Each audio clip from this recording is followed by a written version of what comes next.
Imagine waking up on your 8th wedding anniversary to discover that the silence surrounding you says more than any headline ever could. What was once one of the most celebrated weddings in modern memory, watched by millions across the world and praised as a cultural turning point, now feels distant, almost unreal. For Harry and Meghan, the quiet that surrounded this anniversary did not feel peaceful. It felt revealing. Years ago, they asked for privacy, freedom, and the ability to shape their own public lives. This weekend, the world gave them exactly that. And instead of feeling like liberation, it felt like absence. What made the moment so striking was not criticism from the British press or commentary from palace insiders. It was the lack of reaction from everyone else. No flood of celebrity congratulations. No wave of public endorsements from the influential circle that once filled St. George's Chapel for their wedding day. No visible signs of celebration from the elite social orbit they spent years cultivating. For a couple whose image has long been tied to visibility, influence, and relevance, the silence landed harder than outrage ever could. Their 8th anniversary should have been simple. A carefully chosen photograph, a warm caption, a graceful nod to the past. It could have been effortless. Instead, it became something far more complicated. The content rollout felt less like a tribute and more like a campaign. Multiple posts appeared. A montage of memories was released. Branded products tied to the anniversary followed close behind. Rather than inviting nostalgia, the entire rollout felt crowded, like an attempt to force a moment instead of letting one naturally exist. Then came the image that drew the most attention. Buried among polished anniversary visuals was a photograph from the wedding itself that immediately sparked conversation online. Instead of appearing relaxed or celebratory, Harry looked visibly tense. Viewers dissected expressions, body language, and background details. Questions spread quickly. Why include this particular image? Why choose a photo that raised more questions than it answered? There were 2 explanations circulating. One suggested intention, that the image was selected to subtly reopen old conversations about tension within the royal family and remind audiences of the pressures surrounding that day. The second possibility was even more damaging, that no one caught it. That the kind of professional review process once expected from a global media operation simply no longer exists. That photos were chosen casually, quickly, perhaps even personally, without the kind of strategic oversight major brands rely on. If that interpretation is true, then the issue is not messaging. It is infrastructure. And the anniversary exposed more than content choices. It exposed isolation. Years ago, their wedding guest list represented extraordinary influence. Media icons, athletes, entertainers, billionaires, and international figures were present. People who understand branding. People who understand public symbolism. In that world, a public anniversary message is not just politeness. It is alignment. It signals support. It reinforces proximity. This year, that support was largely absent. The silence from familiar names became impossible to ignore. People noticed who did not post, who did not comment, who did not acknowledge the milestone publicly.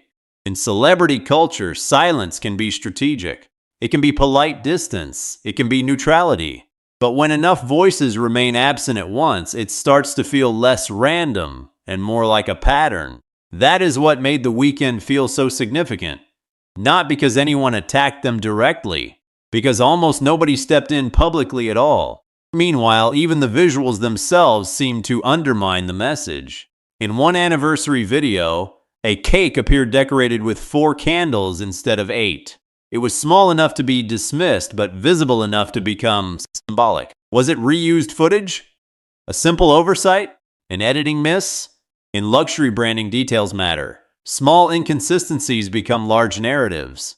And once audiences begin looking for cracks, they tend to find them everywhere. That same scrutiny followed the lifestyle content released around the same time. Promotional footage featuring Meghan in soft natural lighting was meant to feel intimate and aspirational. Instead, viewers became fixated on the setting behind her. The kitchen featured in the video did not appear to match descriptions or previous glimpses of their Montecito home. The rustic wood, copper cookware, and farmhouse styling triggered weeks of speculation. If it was a rented location, people wanted to know why. Why would someone building a lifestyle brand rooted in home, elegance, and authenticity choose to film at-home content somewhere else? That question quickly evolved into broader speculation about finances, aesthetics, and image management. Whether fair or unfair, perception became reality, and perception was beginning to move against them. In places like Montecito, image is architecture, homes are statements. Renovations become symbols of liquidity and status. Interiors communicate success before anyone says a word. So when rumors emerged that parts of the property remained untouched years after purchase, those whispers carried meaning far beyond cabinets or countertops. It became less about design and more about credibility. The irony was difficult to miss. A brand built around California reinvention, independence, and elevated living now faced criticism over whether the reality behind the image matched the lifestyle being sold. All of this fed into a broader concern surrounding the Sussex operation itself: inconsistency. Their public identity now appears split between multiple competing narratives. One day, humanitarian advocacy. The next day, branded products. 1 week, global speeches. The next, lifestyle merchandise. Leadership, activism, commerce, entertainment. All existing side by side without a clear center. That tension has created visible confusion in the audience. Supporters who once admired their independence are asking what the project has become. Critics who predicted instability feel increasingly validated. Casual observers simply see mixed messaging. And in branding, confusion is expensive. Perhaps most striking is how much effort now seems required to recreate moments that once arrived naturally. Their wedding in 2018 did not need promotion. It commanded global attention on its own. Their 8th anniversary needed planning, posting, merchandising, editing, and still struggled to generate the emotional resonance it was clearly designed to create. That may be the hardest truth of all. The anniversary was supposed to celebrate endurance, partnership, and evolution. Instead, it exposed exhaustion, not just in the strategy, but in the audience's response to it. It revealed a brand working hard to remain visible while appearing increasingly uncertain about what exactly it wants to be remembered for. And in the end, what lingered most was not the montage, the products, or the anniversary messaging. It was the quiet. Because sometimes silence is not empty. Sometimes silence is the loudest verdict of all. Beyond the anniversary itself, what unfolded over the weekend felt less like a celebration and more like a public stress test for the Sussex brand. Every detail, every image, every product mentioned, every carefully framed video was examined not simply as content, but as evidence. And under that level of scrutiny, the larger questions became impossible to ignore. The issue was no longer whether Harry and Meghan remain famous. Of course they do. The real question is whether the machine they built after leaving royal life has the structure, discipline, and credibility to sustain itself. For years, the post-royal strategy seemed clear. Step away from palace control. Build something independent. Use global recognition to create influence on new terms. There were major deals, headline interviews, documentaries, books, speeches, partnerships, and launches. The promise was reinvention. Royal visibility transformed into modern relevance. But reinvention requires momentum. Momentum requires clarity, and clarity is exactly what now appears fractured. Observers have increasingly pointed to what feels like a widening disconnect between message and execution. Public appearances focused on policy or humanitarian causes are often followed immediately by product promotion, commercial launches, or lifestyle branding. The transitions can feel abrupt. One audience is invited to view them as advocates with global reach. Another is asked to engage with them as entrepreneurs selling aspiration. Those identities are not impossible to combine, but they require precision. Without that precision, each side weakens the other. That inconsistency was visible throughout the year and sharpened over anniversary weekend. Earlier appearances abroad were framed as major wins. Yet digital engagement often failed to reflect the scale being projected publicly. Speeches intended to emphasize authenticity sometimes collided with online content that felt heavily curated. Public gestures meant to signal leadership occasionally became overshadowed by details that suggested weak vetting or rushed decision-making. Individually, these incidents fade. Together, they begin forming a pattern. Patterns become narratives. And once a narrative settles, reversing it becomes extraordinarily difficult. At the center of that narrative is the perception that the operation has become smaller. Not just organizationally, but strategically. Where there once appeared to be large teams managing messaging, production, partnerships, and positioning, recent output has increasingly felt personal, improvised, and reactive. Less institution, more hustle that can feel relatable in an ordinary life. It feels dangerous in global branding. Because when the product is not a candle, a jam jar, or a video series, but the people themselves, every detail matters more. Their names are the brand. Their home is the set. Their relationships are the marketing. Their image is the product line. That means every inconsistency becomes magnified. This is why even rumors surrounding a possible vow renewal have generated so much attention. On paper, it sounds romantic. Reclaiming a moment, renewing promises, celebrating years together on their own terms. But strategically, it would mean something larger. It would be an attempt to recreate the emotional power of 2018, a return to the peak, a reset button. The risk is obvious. You cannot recreate history simply by staging it again. A wedding becomes iconic because of timing, emotion, context, and cultural energy. Their original wedding held all of that. It symbolized disruption, glamour, possibility, and global fascination all at once. A vow renewal in 2026 would inevitably be judged against that memory, and memories are difficult competitors. More importantly, weddings are communal. They are visual proof of relationships. Guest lists matter. Attendance matters. Who shows up matters. Who doesn't matters even more. If such an event happened and the celebrity attendance looked thinner than before, the optics would overwhelm the intention. Instead of reading as celebration, it could be interpreted as confirmation of distance. That possibility makes the idea feel less romantic and more high risk. At the same time, comparisons with the royal institution remain unavoidable. Back in Britain, the monarchy continues operating through routine, ceremony, duty, and repetition. It absorbs scandal differently because it was built to survive time.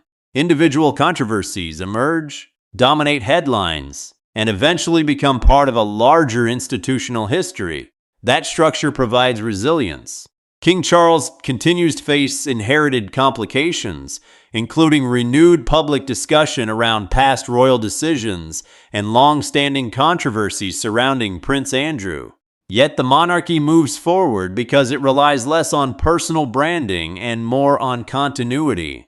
It survives bad weeks because it was never dependent on one week going well. That is the advantage of institutions. Harry and Meghan do not have that advantage. Their operation is entrepreneurial, personal, media-driven, highly dependent on audience interest, dependent on engagement metrics, partnerships, goodwill, and relevance. In many ways, it resembles a startup competing against a 1,000-year-old establishment. Startups can be agile, innovative, fast, but they can also burn through attention quickly, and attention is finite. That may be why the anniversary weekend felt so revealing. It was not about one awkward photograph or one strange cake detail or one kitchen backdrop. It was about accumulation. Years of storytelling have already been told through interviews, memoirs, documentaries, podcasts, and press cycles. The major revelations have already been shared. The emotional peaks have already happened. So now audiences are asking the same question every brand eventually faces. What comes next? If the answer feels smaller than what came before, audiences notice. And right now, that contrast feels sharp. A globally watched royal wedding followed by a muted anniversary. Major entertainment deals followed by quieter output. Grand declarations followed by product drops. Public seriousness interrupted by lifestyle marketing. It creates a feeling of dissent, not necessarily collapse, but contraction. Meanwhile, the surrounding culture has changed too. Celebrity audiences are less forgiving. Social media users are more investigative. Luxury branding is more exposed. Rental spaces are identified. Old footage is compared. Timelines are tracked. Contradictions are clipped and replayed within hours. Curated image making has become harder than ever because the audience has become part of the audit team. And that may be the real story. Not simply whether Harry and Meghan are succeeding or struggling, but whether modern celebrity itself still works the way it once did. Because today, visibility is no longer enough. Narrative must feel coherent. Luxury must feel believable. Authenticity must survive scrutiny. And relevance must be renewed constantly without looking disparate. That balance is incredibly difficult. As 2026 continues, the Sussex brand stands at a crossroads. Course correction is still possible. Brands reinvent all the time. Public perception shifts. New projects can restore momentum. Clearer messaging can rebuild trust. But it requires discipline. It requires patience. And most importantly, it requires deciding exactly what they want the next chapter to be. Without that, the noise becomes self-defeating. Because eventually audiences stop reacting, not from anger, but from fatigue. And indifference is harder to recover from than criticism. That is why this anniversary weekend felt larger than a single milestone. It felt like a snapshot of transition. 8 years after one of the most watched weddings in modern history, the spotlight remains. But it looks different now. Less celebratory, less unquestioning, more analytical, more skeptical, more distant. The anniversary candles, the lifestyle videos, the unanswered silence, the speculation around what comes next. All of it became part of one larger message. The world is still watching, but it is watching differently now. And that difference may define everything that happens next.